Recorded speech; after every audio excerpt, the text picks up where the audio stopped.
Swipers, kali ini kita ada di Pusat Halal Center Farmasi Unair. Nah, kalau sebelumnya kita sempat bahas tentang Halal Center di Meet the Expert bersama dengan Pak Abdul Rahim. Nah, kali ini kita akan bahas lebih detail lagi gimana jadi penyedia atau penyelianya atau jadi auditornya di segmen HHI Farmasi. Yuk, langsung aja kita kenalan dengan narasumbernya. Halo, Assalamualaikum. Waalaikumsalam warahmatullahi. Alhamdulillah. Pak Rahim, gimana kabarnya Pak? Alhamdulillah, kabar baik Mbak Yulia. Halo Mas Fafian, gimana kabarnya Mas? Alhamdulillah Mbak Yulia. Alhamdulillah. Oke, nah Swiper, saat ini kita sudah bersama dengan para narasumber yang akan membahas lebih detailnya lagi tadi ya. Karena kan tadi aku bilang kita udah sempat bahas tentang Halal Center ini di Meet the Expert bersama Pak Rahim. Nah, kali ini kita akan bicara lebih santai lagi di segmen HHI Farmasi dengan ada tambahan Mas Fafian juga. Mungkin kita boleh berkenalan dengan narasumber yang baru ya. Kalau Pak Rahim mungkin udah Swiper sudah kenal, nah boleh Mas Fafian memperkenalkan dirinya? Ya, makasih Mbak Yulia. Perkenalkan, nama saya Fafian Raffi Firdaus. Saya di sini berperan sebagai pendamping produk halal. Kebetulan saya saat ini juga sedang menempuh pendidikan S2 Farmasi di Universitas Airlangga. Ya, kita punya banyak pertanyaan nih, Pak Rahim dan Mas Fafian. Mudah-mudahan bisa jawab aja. Iya, jadi di Indonesia itu kan sejak tahun 2014 keluar Undang-Undang 33 tahun 2014 tentang jaminan produk halal di Indonesia. Walaupun sebenarnya tentang halal itu sudah jauh-jauh sebelumnya sudah ada. Paling tidak tahun 76 sudah keluar, terus tahun 88 juga sudah keluar. Terus tahun 2014 inilah yang mewajibkan semua produk yang beredar di Indonesia wajib bersertifikat halal. Nah, karena yang boleh membuat pusat halal itu adalah atau termasuk yang juga disebut dengan LPH, Lembaga Pemeriksa Halal itu adalah perguruan tinggi dan ormas Islam, maka UNER tentu tidak ketinggalan zaman supaya juga ikut berperan dalam proses halal ini. Sehingga tahun 2017 di UNER itu didirikan namanya Pusat Riset dan Pengembangan Produk Halal. Jadi Pusat Riset dan Pengembangan Produk Halal. Nah, memang pada saat itu karena namanya Pusat Riset ya, fokusnya lebih banyak pada riset dan sosialisasi dan pengabdian pada saat itu. Memang tidak seluas yang sekarang ini ya. Pada saat itu namanya pusat riset dan riset dari dosen UNER yang awalnya berafiliasi dari pusat halal, artinya dosen UNER dari beberapa fakultas ikut terlibat dalam risetnya pusat halal itu sudah banyak dan banyak juga yang sudah publish di jurnal-jurnal internasional. Dari namanya aja sudah membatasi ya, lebih pada riset-riset. Awalnya memang diharapkan pusat halal ini banyak menghasilkan riset pengganti bahan-bahan yang awalnya tidak halal, produk yang berasal dari bahan yang tidak halal, harapannya bisa diganti dengan produk-produk halal hasil riset.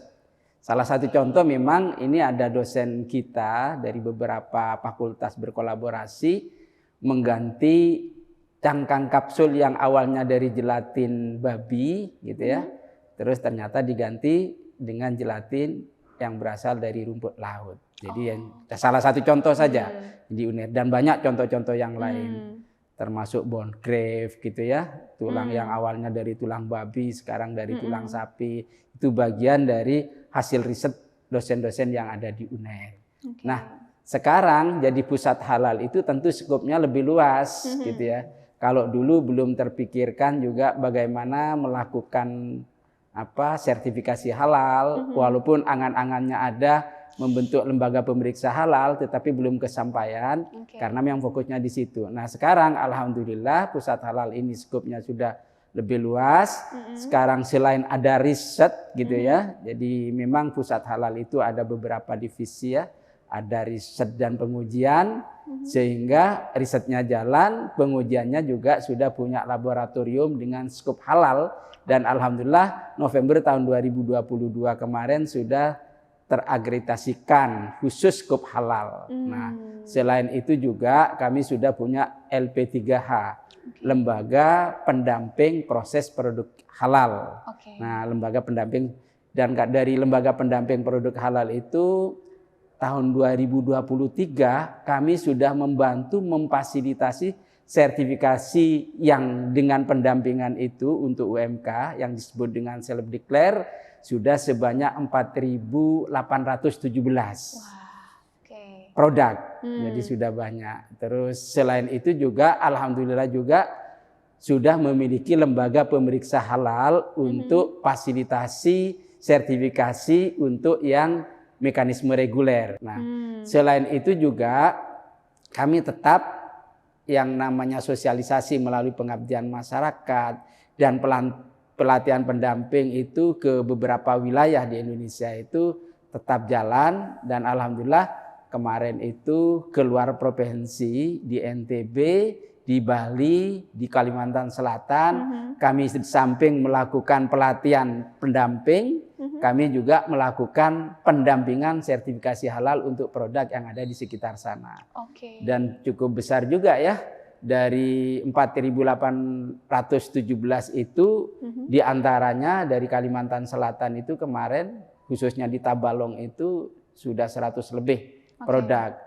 Terus di NTB juga sudah 100 lebih produk. Di samping itu juga menghasilkan para pendamping-pendamping di daerah itu. Kami sudah punya pendamping 817 seluruh Indonesia. Jadi angka 1, 7, dan 8 saling terkait ya. Jadi hasil pendampingan sertifikasinya itu 4.817. Terus pendampingnya kami sudah punya 817. Terus yang berasal dari mahasiswa sudah 117. 178. Maaf, 178. Jadi ini namanya? Ya? Iya, angka-angka itu angka yang cukup bagus lah di tahun 2023 ini ya. Sementara ini masih makanan minuman. Jadi karena namanya UMK ya, bukan industri besar. Jadi model-model minuman kayak model krepe, gorengan, macam-macam itu ya produk camilan itu yang banyak, yang mayoritas saat ini gitu ya. Ya. Nah, kalau penelitinya Pak di Halal Center ini itu siapa aja Pak? Sementara itu kemarin yang sudah terbit itu di beberapa waktu yang lalu itu semua dosen UNER. Tapi alhamdulillah untuk di tahun 2023 kemarin itu kami menggandeng peneliti juga di NTB, menggandeng teman-teman dari perguruan tinggi di sana, terus yang di Bali juga menggandeng teman dosen di perguruan tinggi di Bali gitu. Jadi ini sudah mulai keluar gitu loh. Kalau sebelumnya hanya di dalam UNER saja, dari beberapa fakultas di lingkungan Universitas Erlangga. Yang sudah dilakukan itu, yang terakhir kemarin itu, ini yang belum publish ya, yang baru selesai, kita melihat kandungan alkohol untuk minuman, baik minuman yang masih tidak dikatakan minuman keras, kita lihat, dan yang sudah dikatakan minuman keras, yang termasuk kategori minuman keras. Kategori minuman keras itu kan alkoholnya tidak boleh lebih dari 0,5% kan. Nah, kita coba cek ke laboratorium yang termasuk kategori minuman keras, ternyata memang sudah tinggi juga ya.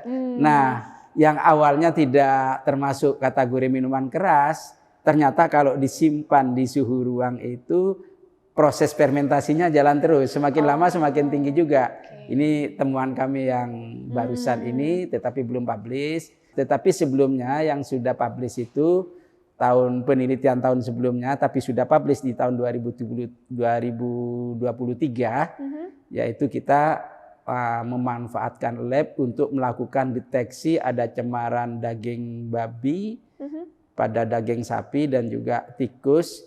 Ternyata alhamdulillah lab kami mampu mendeteksi ketiga-tiga ini. Jadi ini sudah publish, alhamdulillah. Oke. Dan yang sebelum-sebelumnya juga banyak bermacam-macam itu yang sudah publish juga gitu. Ya Oke. dari dosen-dosen kita juga.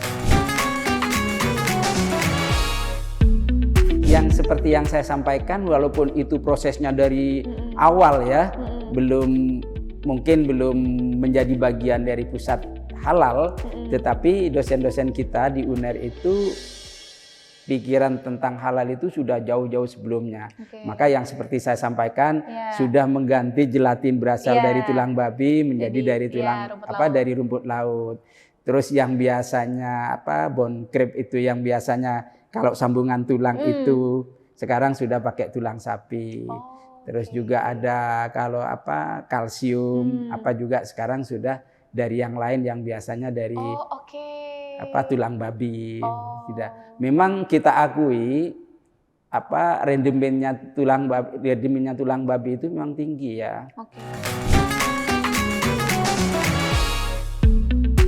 Di Fakultas Farmasi UNER ada materi kuliah ya ini maksudnya. Iya. Kuliah materi agama Islam 2. Oke. Nah, di materi agama Islam 2 itu dimasukkan tentang hukum halal haram sesuai dengan syariat Islam. Oke. Ini dari sisi syar'inya.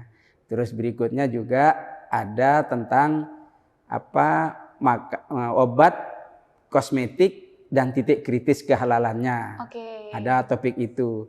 Terus ada juga materi tentang urgensi sertifikasi halal. Oke. Terus ada juga materi tentang sistem jaminan halal gitu atau SJPH, sistem jaminan produk halal yang sekarang menjadi sistem jaminan halal gitu ya. Jadi ini diberikan kebetulan kami terlibat langsung untuk menyampaikan materi itu.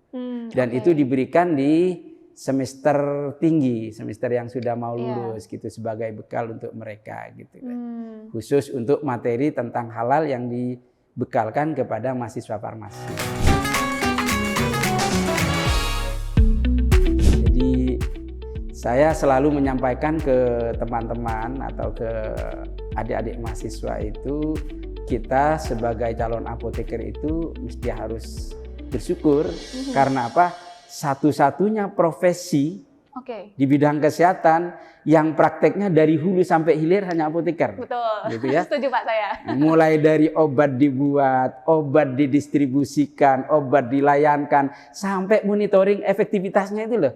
Tugasnya apoteker. Betul. Jadi bisa berpraktek di sisi mana saja dari hulu sampai hilir. Inilah yang menjadi titik poin apoteker itu punya kemampuan yang berbeda dengan yang lain karena tidak fokus di satu tempat tapi di beberapa titik gitu ya. Ini yang perlu kita syukuri. Nah, karena itu saya bercerita sedikit bahwa halal itu pertama syarat halal itu pertama memang dari bahan baku. Oke. Bahan baku harus halal dulu. Iya. Gitu ya. Bahan baku itu bukan hanya bahan aktif dari obat. Tetapi bahan obat itu kan ada bahan aktif, ada eksipien, terus ada dan macam-macam ya termasuk pewarna, pengawet, lubrikan, disintegran dan segala macamnya itu ya. Nah, ini semuanya harus halal. Biar dapat sertifikasi halal itu. Biar sertifikasi halalnya lolos atau biar produknya halal. Oke. Ini harus halal. Nah, kebetulan memang yang menentukan bahan baku itu kan apoteker di industri farmasi. Oh iya, betul juga, betul. Ini satu titik peran terpenting di sana. Nah, gitu. Jadi yang menentukan semua bahan bahwa ini halal atau tidak, penentunya adalah farmasi. Ngambil yang mana? Tentu kalau farmasi yang paham tentang halal, pasti yang diambil adalah bahan-bahan yang halal kan. Itu yang pertama, bahan. Yang kedua adalah proses. Prosesnya seperti apa? Proses tidak boleh bersentuhan dengan barang yang haram dan tidak boleh bersentuhan dengan barang yang najis. Sehingga dalam proses produksi itu alat-alat ini harus dalam keadaan suci dan tidak bersentuhan dengan yang lain. Siapa yang memproduksi obat itu? Apoteker juga. Oh gitu iya, betul juga ya. Apoteker juga. Jadi dari pengadaan bahan bakunya dan prosesnya juga apoteker. Terus berikutnya setelah jadi obat kan butuh pengemasan. Betul. Nah, saya awalnya, mohon maaf, awalnya itu pada saat saya masih jadi auditor di LP POM MUI, saya diminta melakukan audit kertas. Oke.